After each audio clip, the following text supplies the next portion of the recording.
Em essência, Data Science é uma área multidisciplinar responsável pela transformação de dados não estruturados em ações para empresas, através de insights.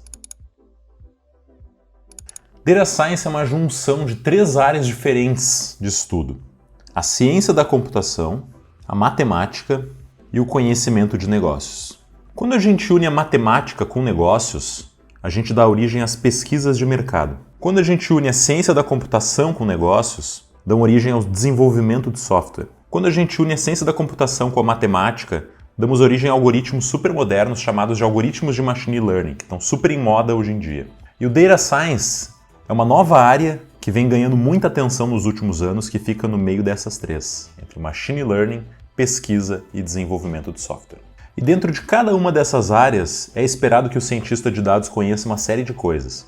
No ramo da ciência da computação, ele precisa aprender a programar, e aqui as principais linguagens de programação utilizadas pelo mercado são Python e R. Ele também precisa ter o domínio de técnicas de manipulação e tratamento de dados. Aqui entram SQL, Pandas, e a capacidade de utilizar a computação para criar visualização de dados. Na matemática, é muito esperado que o cientista de dados conheça a estatística, para poder entender técnicas de inferência estatística, modelo de probabilidade e poder analisar os resultados dos dados e tirar as conclusões certas, o que pode ser concluído e não. E por fim, a gente tem aqui o conhecimento de negócio. Então é dominando essas 3 áreas que o cientista de dados é capaz de gerar esses insights valiosos que vão ser transformados em ações. E como que o cientista de dados trabalha?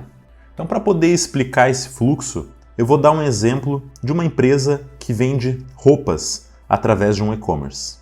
Provavelmente esse site vai ter muitas origens de clientes diferentes. Eles podem ser por anúncios, podem estar investindo em influencers, podem ser usuários que estão chegando através do blog, ou mesmo clientes antigos. Se essa empresa decidisse contratar um cientista de dados para ajudar ela a entender qual dessas estratégias devem ser mais priorizadas para o próximo trimestre, analisando dados de tráfego do site, todo cientista de dados trabalharia seguindo este fluxo. Primeiro, é esperado que ele tenha uma boa compreensão do negócio, porque sem ela ele nem vai saber por onde começar.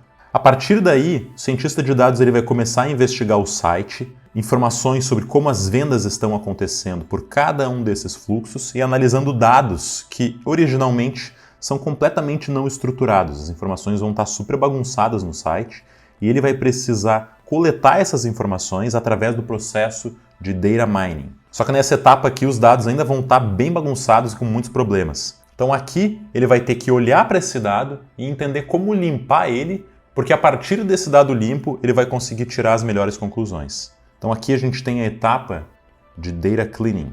Essas duas aqui provavelmente são as etapas mais custosas no trabalho de um cientista de dados. Em geral, ele costuma ficar 80% do tempo resolvendo essas 2 tarefas. Feitas essas 2 etapas, agora ele finalmente conseguiria trabalhar de fato na geração de insights. E aqui vem uma das etapas mais interessantes do trabalho, que é chamada análise exploratória de dados. Nela, ele vai desenvolver uma visão geral sobre o que os dados têm, que tipo de relações ele poderia estabelecer entre cada uma dessas variáveis, vai criar gráficos para poder entender alguns padrões originalmente e vai guiar ele pelas próximas etapas. Aqui ele vai formando os primeiros insights em relação à estratégia final que a empresa deveria focar. Ele também pode partir para o passo 5, que é a utilização de modelos de machine learning. Machine learning é um subcampo da inteligência artificial que vai permitir que o computador entenda as próprias relações entre eles de forma muito mais precisas e possa dizer para o cientista de dados que padrões e que estratégias ele poderia focar, coisas que ele não conseguiria ver, porque muitas vezes a quantidade de dados que são disponíveis para ele são muito gigantescas. E aí, por fim, vem a última etapa de criar visualização desses dados. Essas são as 6 etapas básicas do fluxo de trabalho de um cientista de dados, e seguindo ela, muitas empresas estão conseguindo resultados muito acima da média simplesmente por conseguir analisar os seus próprios dados de uma forma estruturada, utilizando tecnologia, matemática e um conhecimento muito sólido sobre o seu próprio negócio. E se a gente trouxesse o nosso fluxograma para cá, como cada uma dessas áreas seria utilizada no fluxo de cientista de dados? Aqui, o conhecimento de negócio seria utilizado na etapa número 1 e provavelmente na etapa número 6, onde a gente vai tentar de fato entender os insights e transformar em ações. A ciência da computação, através de programação e técnicas de manipulação e tratamento de dados, é utilizada em praticamente todas as etapas. E por fim, a matemática é utilizada nas etapas de número 4, 5 e eventualmente 6. Porque além de ser capaz de visualizar os resultados, o conhecimento de estatística vai ser super útil para entender o que de fato pode ser concluído com viabilidade estatística ou não. E se tu quer entrar no mundo da ciência de dados, a gente preparou uma trilha completa lá na Zimov que vai te ensinar tudo do zero, desde a linguagem Python, manipulação e tratamento de dados, matemática e modelos de machine learning, com centenas de exemplos de negócios diferentes em uma trilha completa.